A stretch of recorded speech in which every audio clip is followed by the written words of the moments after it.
नमस्कार, स्वागत है आप सभी का शिक्षा सिटी के इस यूट्यूब चैनल में। आज के इस वीडियो में हम बौद्ध धर्म से संबंधित 50 सबसे बेहतरीन प्रश्नों को इस वीडियो में कवर करेंगे। दोस्तों, इस वीडियो में बौद्ध धर्म से संबंधित जितने भी प्रश्न बन सकते थे उन सभी को इस वीडियो में सम्मिलित किया गया है। तो इस वीडियो का बिल्कुल ध्यान से देखिएगा। इस वीडियो को देखने के बाद आपके एग्जाम में जितने भी बौद्ध धर्म से संबंधित प्रश्न पूछे जाएंगे वो इसी वीडियो से पूछे जाएंगे। तो ये वीडियो आपके आने वाले एग्जाम के लिए काफ़ी फायदेमंद होने वाला है। तो इस वीडियो का बिल्कुल ध्यान से देखिएगा। इसके साथ ही अगर आपको ये वीडियो अच्छा लगे तो इस वीडियो को लाइक भी कीजिएगा। इसके साथ इस वीडियो को अपने दोस्तों को भी शेयर कीजिएगा। इसके साथ अगर आप हमारे चैनल पहली बार आते हैं तो हमारे चैनल को सब्सक्राइब भी जरूर कर लीजिएगा इसी तरह के और इम्पॉर्टेंट वीडियोस को पाने के लिए। तो ये वीडियो को स्टार्ट करते हैं। पहला प्रश्न हमारा है, बौद्ध धर्म के संस्थापक कौन थे? Super important. तो बौद्ध धर्म के संस्थापक कौन माने जाते हैं? तो गौतम बुद्ध। तो आप याद देखिएगा, गौतम बुद्ध इसका राइट आंसर है। अगला हमारा है, गौतम बुद्ध का जन्म कब हुआ था? तो गौतम बुद्ध का जो जन्म हुआ था ये हुआ था 563 ईसा पूर्व में। आप याद देखिएगा, 563 ईसा पूर्व में गौतम बुद्ध का जन्म हुआ था। तो इसका राइट आंसर हो जाएगा 563 ईसा पूर्व। अगला हमारा है, गौतम बुद्ध का जन्म स्थान कहाँ था? तो गौतम बुद्ध का जन्म स्थान कहाँ माना जाता है? तो कपिल वस्तु के निकट लुम्बिनी नामक स्थान पे। तो इसे आप याद देखिए, कपिल वस्तु के निकट लुम्बिनी नामक स्थान पे गौतम बुद्ध जी का जन्म हुआ था। तो आप इसे याद रखिएगा। अगला हमारा प्रश्न है, किसे एशिया का ज्योति पुंज यानी कि लाइट ऑफ एशिया के नाम से जाना जाता है? Super important. तो एशिया का ज्योति पुंज यानी कि लाइट ऑफ एशिया किसे कहा जाता है? तो महात्मा बुद्ध को एशिया का ज्योति पुंज या लाइट ऑफ एशिया कहा जाता है। तो इसे याद रखिएगा। अगला हमारा है, गौतम बुद्ध के पिता का क्या नाम था? Super important. तो गौतम बुद्ध के पिता का क्या नाम था? तो गौतम बुद्ध जी के पिता का नाम था शुद्धोधन। तो आप याद देखिएगा, गौतम बुद्ध के पिता का नाम था शुद्धोधन। तथा गौतम बुद्ध के बचपन का नाम यहाँ पे पूछा जा रहा है।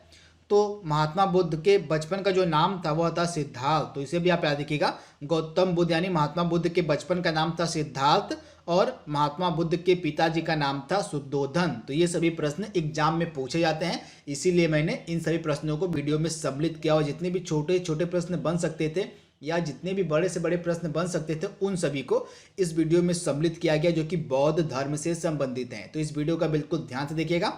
इस वीडियो को देखने के बाद बौद्ध धर्म से रिलेटेड जितने भी आपके डाउट्स होंगे वो क्लियर हो जाएंगे। तो इस वीडियो का बिल्कुल ध्यान से देखिएगा।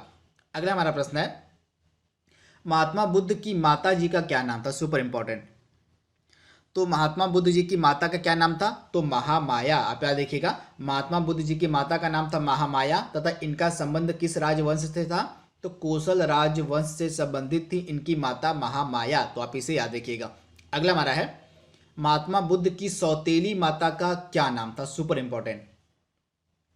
तो महात्मा बुद्ध जी की सौतेली माता क्या नाम था? तो प्रजापति गौतमी। तो आप याद देखिएगा, महात्मा बुद्ध जी की सौतेली माता का नाम था प्रजापति गौतमी। अगला हमारा है, महात्मा बुद्ध के बेटे का नाम आपसे पूछा जा रहा है कि महात्मा बुद्ध के बेटे का क्या नाम था?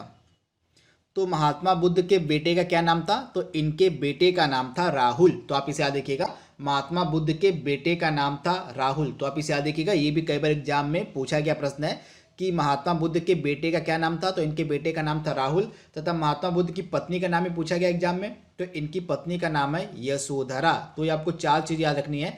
महात्मा बुद्ध के पिता का नाम शुद्धोधन हो गया, इनकी माता का नाम महामाया हो गया, इनकी पत्नी का नाम यशोधरा हो गया और इनके बेटे का नाम राहुल हो गया और महात्मा बुद्ध के बचपन का नाम सिद्धार्थ था। तो इतनी छोटी जानकारी, जो छोटे छोटे फैक्ट है आपके दिमाग में होने चाहिए बौद्ध धर्म से रिलेटेड। अगला हमारा है, बुद्ध ने कितने वर्ष की अवस्था में गृह त्याग किया था? आपसे पूछा जा रहा है कि महात्मा बुद्ध ने कितने वर्ष की अवस्था में गृह त्याग किया था? तो 29 वर्ष की अवस्था में महात्मा बुद्ध ने गृह त्याग किया था। तो इसका राइट आंसर हो जाएगा 29 वर्ष की अवस्था में। अगला हमारा है, महात्मा बुद्ध के गृह त्याग की घटना क्या कहलाती है? सुपर इंपॉर्टेंट, कई बार एग्जाम में पूछा गया प्रश्न है।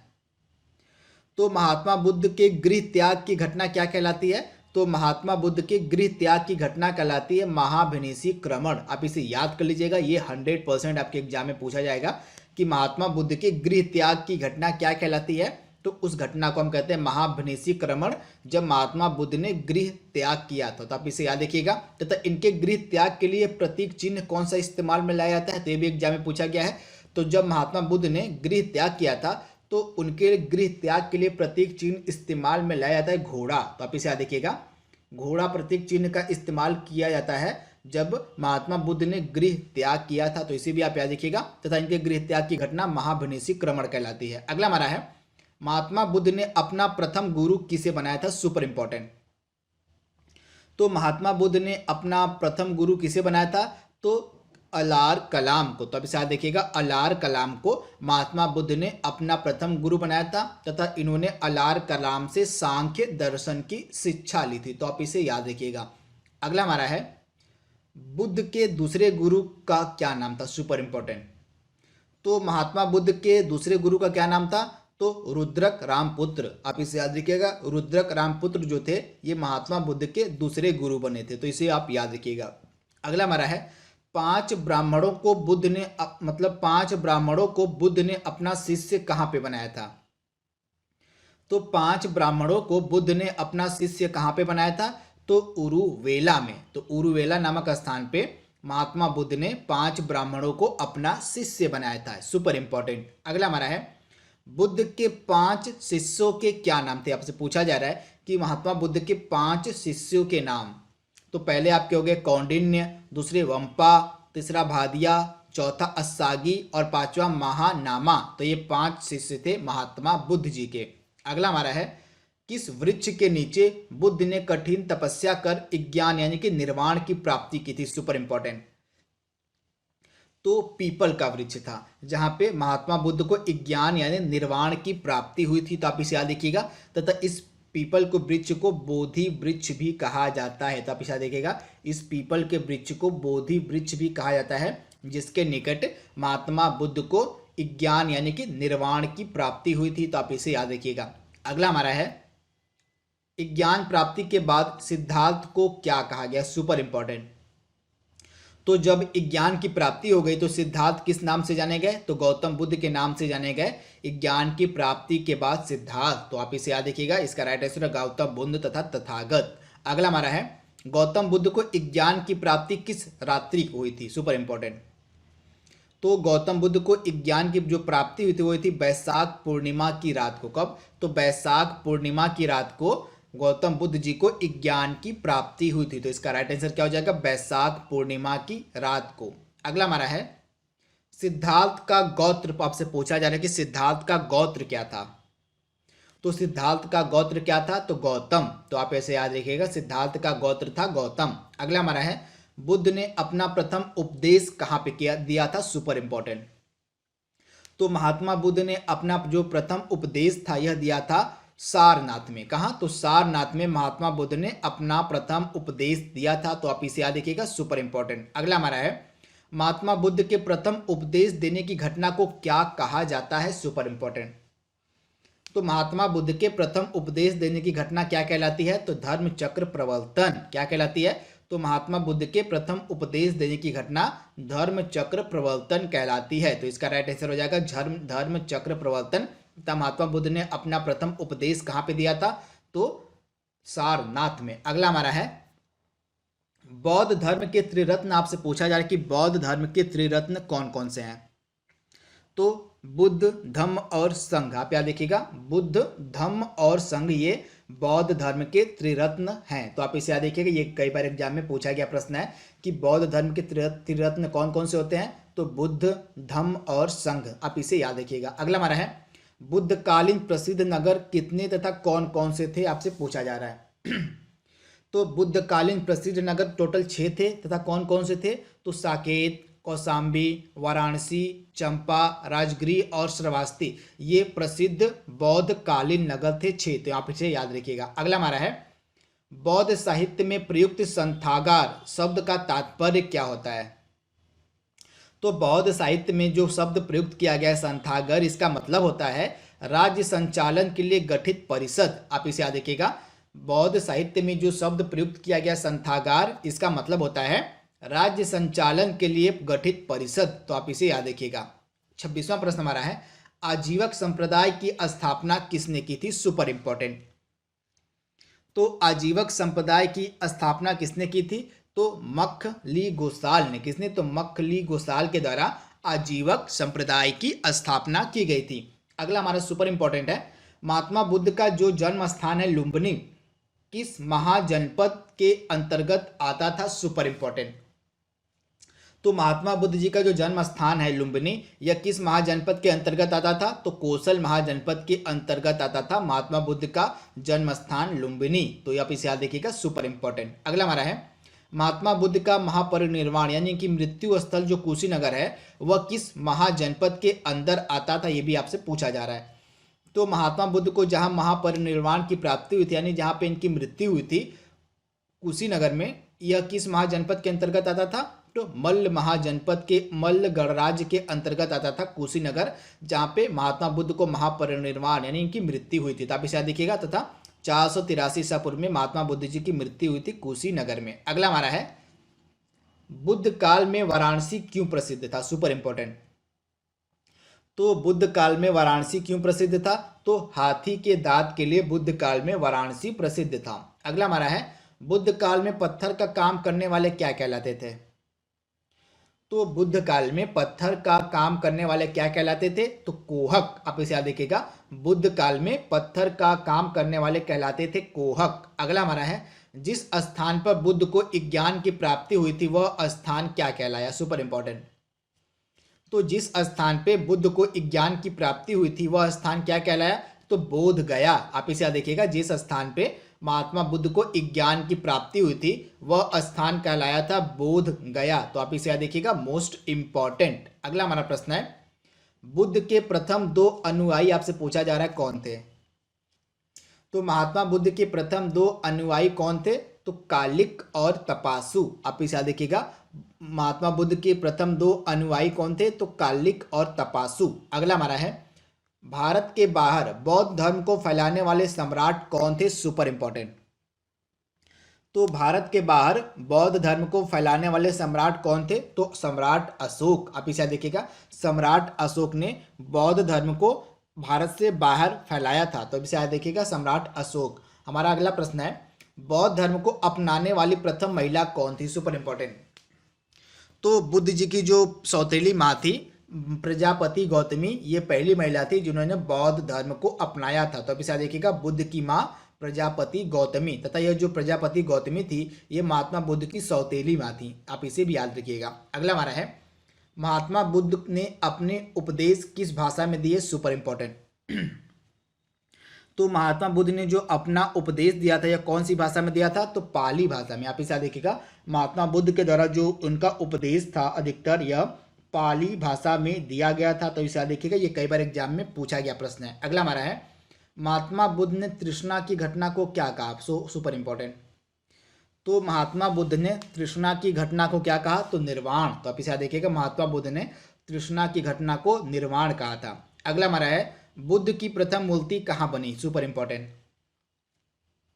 तो महात्मा बुद्ध की जो पहली मूर्ति थी यह बनी थी मथुरा शैली में। आप इसे देखिएगा, महात्मा बुद्ध की जो पहली मूर्ति थी वह बनी थी मथुरा शैली में। परंतु अगर आपसे एग्जाम में पूछे कि महात्मा बुद्ध की जो सर्वाधिक मूर्तियों का निर्माण है वो किस शैली में किया गया था, तो महात्मा बुद्ध की सर्वाधिक मूर्तियों का जो निर्माण है वो गंधार शैली में किया गया था। तो आपको दोनों याद रखना है। अगर आपसे पूछे कि महात्मा बुद्ध की प्रथम मूर्ति किस शैली में बनी थी तो मथुरा शैली इसका राइट आंसर हो जाएगा। अगर आपसे पूछे कि महात्मा बुद्ध की सर्वाधिक मूर्ति किस शैली में बनी थी तो गंधार शैली में। तो दोनों आपको याद रखना है। अगला हमारा है, सबसे अधिक संख्या में बुद्ध की मूर्तियों का निर्माण किस शैली में किया गया? जैसा मैंने आपको बताया कि गंधार शैली में सबसे अधिक संख्या में बुद्ध की मूर्तियों का निर्माण किया गया था। तो गंधार शैली इसका राइट आंसर है। अगला हमारा है, बैसाख पूर्णिमा किस नाम से विख्यात है? Super important. तो बैसाख पूर्णिमा किस नाम से विख्यात है? तो बुद्ध पूर्णिमा के नाम से विख्यात है बैसाख पूर्णिमा। तो आप इसे याद देखिएगा, बुद्ध पूर्णिमा के नाम से विख्यात है बैसाख पूर्णिमा। अगला हमारा प्रश्न है, महात्मा बुद्ध ने किसकी प्रामाणिकता को नकार दिया था? Super important. तो महात्मा बुद्ध ने वेदों की प्रामाणिकता को नकार दिया था। तो इसका राइट आंसर क्या हो जाएगा? वेदों की। अगला हमारा प्रश्न है, कुल कितनी बौद्ध संगतियों का आयोजन किया गया था? Super important. तो टोटल 4 बौद्ध संगतियों का आयोजन किया गया था। तो इसका राइट आंसर हो जाएगा टोटल 4 बौद्ध संगतियों का आयोजन किया गया था। तो 4 इसका राइट आंसर है। अगला हमारा है, अशोक को बौद्ध धर्म में किसने दीक्षित किया? Super important. तो अशोक को बौद्ध धर्म में किसने दीक्षित किया था? तो मोगलीपुत्र तिस्स ने। किसने? तो मोगलीपुत्र तिस्स ने अशोक को बौद्ध धर्म में दीक्षित किया। तो इसका राइट आंसर हो जाएगा मोगलीपुत्र तिस्स। अगला हमारा है, प्रथम बौद्ध संगति का आयोजन कहाँ पे, कब और किसकी अध्यक्षता में किया गया था? Super important. तो जो पहली बौद्ध संगति थी इसका आयोजन किया गया था 483 ईसा पूर्व में महाकश्यप की अध्यक्षता में। तो इसे आप याद देखिएगा, जो पहली बौद्ध संगति थी इसका आयोजन किया गया था 483 ईसा पूर्व में महाकश्यप की अध्यक्षता में। जगह थी राजगृह की सप्तपर्णी गुफा। तो आप इसे याद देखिएगा, राजगृह की सप्तपर्णी गुफा में 483 ईसा पूर्व में महाकश्यप की अध्यक्षता में प्रथम बौद्ध संगति का आयोजन किया गया था। ये सुपर इंपॉर्टेंट प्रश्न है। अगला हमारा है, प्रथम बौद्ध संगति का आयोजन किसके शासन काल में हुआ था? तो जब पहली बार बौद्ध संगति का आयोजन किया गया तो उस समय शासन काल था अजात शत्रु का। तो इसे याद देखिएगा, हर्यक वंश का शासक था अजात शत्रु। इसी के शासन काल में प्रथम बौद्ध संगति का आयोजन किया गया था। अगला हमारा है, प्रथम बौद्ध संगति का उद्देश्य क्या था? तो प्रथम बौद्ध संगति का उद्देश्य था बुद्ध के उपदेशों को 2 पुटकों विनय पिटक और सुत्त पिटक में संकलित करना। तो आप इसे देखिएगा, मतलब महात्मा बुद्ध के उपदेशों को 2 पुटकों विनय पिटक और सुत्त पिटक में संकलित करना प्रथम बौद्ध संगति का मेन उद्देश्य था। तो आप इसे याद देखिएगा, मोस्ट इम्पॉर्टेंट था। आनंद के द्वारा सुत्त पिटक की, मतलब आनंद के द्वारा सुत्त पिटक का संकलन किया गया और विनय पिटक का जो संकलन है यह किया गया किसके द्वारा? तो विनय पिटक का संकलन किया गया था उपाली के द्वारा। तो इसे भी आप याद रखिएगा। अगला हमारा है, दूसरी बौद्ध संगति कहाँ, कब और किसकी अध्यक्षता में हुई थी? तो दूसरी बौद्ध संगति थी इसका आयोजन किया गया था 383 ईसा पूर्व में साबक मीर की अध्यक्षता में। जगह थी वैशाली। तो आप इसे देखिएगा, दूसरी जो बौद्ध संगति थी इसका आयोजन किया गया था वैशाली में 383 ईसा पूर्व में साबक मीर यानी सबा कामी की अध्यक्षता में। तो आप इसे याद रखिएगा। अगला हमारा है, द्वितीय बौद्ध संगति मतलब किसके शासन काल में हुई थी? तो दूसरी जो बौद्ध संगति थी यह किसके शासन काल में हुई थी? तो शिशुनाग वंश का शासक था कालाशोक। इसी के शासन काल में दूसरी बौद्ध संगति का आयोजन किया गया था। अगला प्रश्न हमारा है, तृतीय बौद्ध संगति कहाँ, कब और किसकी अध्यक्षता में हुई थी? तो जो तृतीय बौद्ध संगति थी यह कहाँ, कब और किसकी अध्यक्षता में हुई थी? तो तीसरी जो बौद्ध संगति थी इसका आयोजन 251 ईसा पूर्व में मोगलीपुत्र तिस्स की अध्यक्षता में पाटलिपुत्र में की गई थी। Super important. तीसरी जो बौद्ध संगति थी इसका आयोजन पाटलिपुत्र में 251 ईसा पूर्व में मोगलीपुत्र तिस्स की अध्यक्षता में की गई थी। तो आप इसे याद रखिएगा। अगला प्रश्न हमारा है, तृतीय बौद्ध संगति का आयोजन किसके शासन काल में हुआ था? Super important. तो जो तीसरी बौद्ध संगति थी इसका आयोजन किसके शासन काल में हुआ था? तो सम्राट अशोक, मौर्य वंश का एक महान शासक था सम्राट अशोक। इसी के शासन काल में तीसरी बौद्ध संगति का आयोजन किया गया था। तो इसका राइट आंसर हो जाएगा अशोक। अगला प्रश्न हमारा है, चतुर्थ बौद्ध संगति का आयोजन कहाँ, कब और किसकी अध्यक्षता में किया गया? तो जो चौथी बौद्ध संगति थी इसका आयोजन किया गया था 1ली शताब्दी ईस्वी में। आप इसे याद देखिएगा, 1ली शताब्दी में वसुमित्र की अध्यक्षता में जो थी चौथी बौद्ध संगति का आयोजन किया गया था। तो आप इसे याद देखिएगा, जो चतुर्थ बौद्ध संगति थी यानी जो चौथी बौद्ध संगति थी इसका जो आयोजन था यह किया गया था ईसा की 1ली शताब्दी में। कहाँ? तो ईसा की 1ली शताब्दी में वसुमित्र की अध्यक्षता में। जगह थी कश्मीर की कुंडल वन। तो आप इसे याद रखिएगा। अगला प्रश्न हमारा है, चतुर्थ बौद्ध संगति के उपाध्यक्ष कौन थे? तो चतुर्थ बौद्ध संगति के उपाध्यक्ष कौन थे? तो अश्वघोष। कौन थे? तो चतुर्थ बौद्ध संगति के उपाध्यक्ष थे अश्वघोष। तथा आप याद रखिएगा, यह जो चतुर्थ बौद्ध संगति हुई थी इसी संगति में चौथी बौद्ध संगति में ही जो बौद्ध धर्म था यह 2 संप्रदाय में विभाजित हो गया था। पहला संप्रदाय था महायान का, आप याद देखिएगा महायान, और दूसरा था हीनयान। तो ये भी कई बार एग्जाम में पूछा गया प्रश्न है कि कौन सी बौद्ध संगति के अंतर्गत जो था बौद्ध संप्रदाय दो भागों में बट गया था। तो चौथी बौद्ध संगति जब हुई थी उस समय जो बौद्ध धर्म था यह दो संप्रदाय हीनयान और महायान में विभाजित हो गया था। तो इसे याद रखिएगा। आज का लास्ट प्रश्न हमारा है, चतुर्थ बौद्ध संगति किसके शासन काल में हुई थी?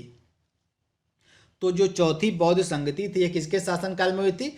तो कुषाण वंश का एक शासक था कनिष्क। आप याद रखिएगा, कुषाण वंश का एक शासक था कनिष्क, इसी के शासन काल में चतुर्थ बौद्ध संगति का आयोजन किया गया था। तो इसका राइट आंसर क्या हो जाएगा? कुषाण वंश का शासक कनिष्क। तो दोस्तों यहाँ पे हमने टोटल बौद्ध धर्म से संबंधित 53 सबसे बेहतरीन प्रश्नों को कवर कर लिया है। आई होप आपको वीडियो पसंद आया होगा। तो आज के लिए बस इतना ही। Thank you, thanks for watching, thank you.